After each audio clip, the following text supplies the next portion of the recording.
is an individual who says, really liked your talk about the food snobs and how some think that going to brown from white is the be-all and end-all of diabetes treatment. You've been eating white bread? Let's go to the brown bread. You've been eating white rice? Shame on you, you silly boy, you silly girl. Let's go to the brown rice and all will be well. He doesn't say that. I just said that. Anyway, getting back to his comment, he says, you are precisely right that they are living a fantasy. I never found much difference between white and brown in my own glucose numbers when I was first starting out. And there's something powerful in what he just said. He says, I couldn't find a difference much between white and brown in my glucose numbers. How did he know his glucose numbers? Because he was testing himself post-meal. That's how he knew. The sad thing is, not everybody's as smart as this fella. So there's a lot of people, they're eating brown rice, feeling very noble, very virtuous, very holy with their brown rice. And they don't have a clue that it's rising up. Their blood sugar is rising up about as fast as with white rice. They don't know that. Why? They don't ever test themselves. They don't have a micrometer, or if they have him, he's put in a drawer somewhere and he's doing them no good whatsoever. So they don't know. But this person knew. He said, I found that white rice and brown rice, white bread and brown bread, not much difference. Well, he knew that because he tested. A lot of people don't. He says, the other day in one of my diabetes social media groups, someone with a blood sugar of 350, terribly high, was asking advice. And believe it or not, they were told by most responders, now this is some kind of a social media group about diabetes. So here's a person with terribly high blood sugar, 350 or so, and they're saying, what do I do? And most of the people in that group told them to change from white rice and white bread to whole grain bread and brown rice. So this bad advice is ubiquitous, but this individual says, my micrometer told me long ago that no grain beats whole grain 10 times out of 10. I've never heard it put quite that way, but I love it, and I'm going to say it again. No grain beats whole grain 10 times out of 10. People can live for 99 years, 139 years if they can make it that far without bread. You do not need bread, my friend, at all. But if you have to have bread, make some almond bread, some keto bread of some kind, or at the very minimum, buy some at the store. There's so many keto products these days. I don't trust them totally. I don't trust the keto breads. I will have them once in a while, but if I do, I'll never have two. I'll never have a top and a bottom bun, for example, or I'll never have, if I make myself a sandwich with a piece of keto bread, I'll just use one slice. I'll never use two. If I have a tortilla, a keto tortilla, low-carb tortilla, I'll never have two. I'll just have one. There was a time, I think I've got a video where I showed how you can make a pizza using two tortillas and put some cheese in between. It makes a thicker pizza. It's more filling. But I don't do that anymore. I just use one.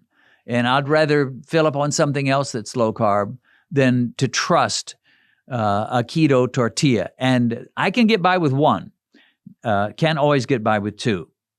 Anyway, I like what this person says. I found out from my meter that no grain beats whole grain every single time. Well, I've said this before. I'll say it now. People that check themselves frequently with post-meal tests using their glucose meter, they will always end up in the low-carb camp.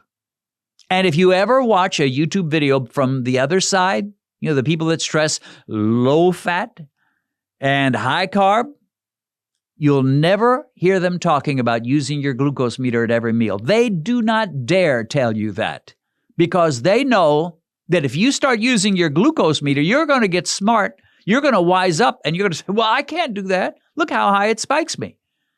And if they ever make any reference to glucose level spikes at all, which they don't like to talk about them much, but if they ever do, they'll just try to suggest that's normal. Of course, your blood sugar is going to rise. They say that's just normal. Yeah, it's normal for your blood sugar to go from about 85 to about 115, 120, maybe 125.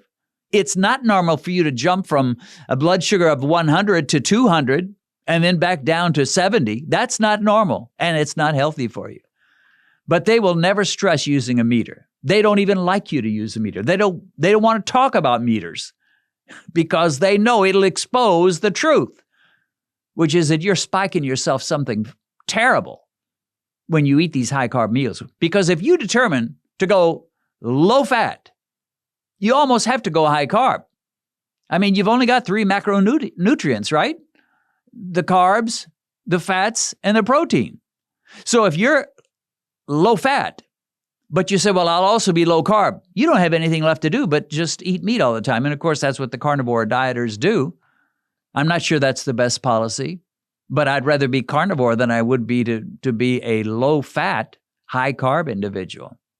Anyway, this person found out from his meter that it just was not working to simply switch from white bread to brown bread, white rice to brown rice. Some people say, well, switch from your russet potatoes, your white potatoes, to sweet potatoes. So they've got all these things. Or they may say switch from rice to quinoa.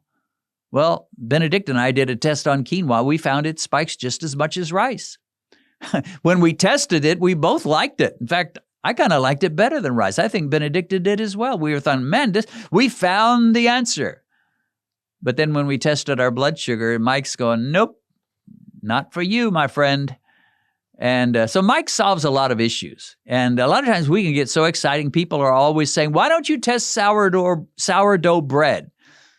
And I don't usually respond at all. But if I were to respond, I would say something like, it's bread. It's made from wheat. Not a whole lot of point to testing it. And some of the requests I get to test things, to me, seem kind of silly. Sourdough bread may be a little better than regular bread. I don't know, but it's bread. It's made from wheat. And it, like Dr. Bernstein says, the nuttiest, crunchiest, whole grain, darkest colored bread is still going to be almost like sugar by the time it gets into your stomach. So a lot of times we look at a piece of bread that's nutty and crunchy and dark brown, and we feel so good, so spiritual. It's almost like a holy experience to eat this nutty, crunchy bread. And then if you test with your blood sugar, you'll realize you might as well have eaten white bread as that. Didn't make much difference. This is your official invitation to take up our 2023 Spring Challenge. The challenge is this: become non-diabetic by summer. The challenge begins on February 1st and goes through March, April, May. By June, we trust you will no longer be diabetic by the numbers. Your A1C will be below 6.5. And your fasting glucose will be below 126, hopefully well below that. What does the challenge involve? Well, like the previous challenges, it'll have a lot of similarities. There'll be a menu with foods for you to eat, and there will be emails by me. You'll get an email probably about every week. I'll also make special videos for you, the challengees, giving you some encouragement, sharing some testimonies of people that are already seeing victory. Oftentimes within 3 or 4 weeks of the time the challenge begins, the victories are starting to happen and reports are pouring in. So that's exciting stuff.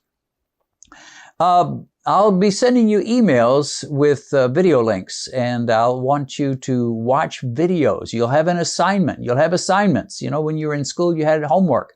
And you'll have some homework to do, some videos to watch. Hopefully, most of them won't be very long, but they will be helpful for you.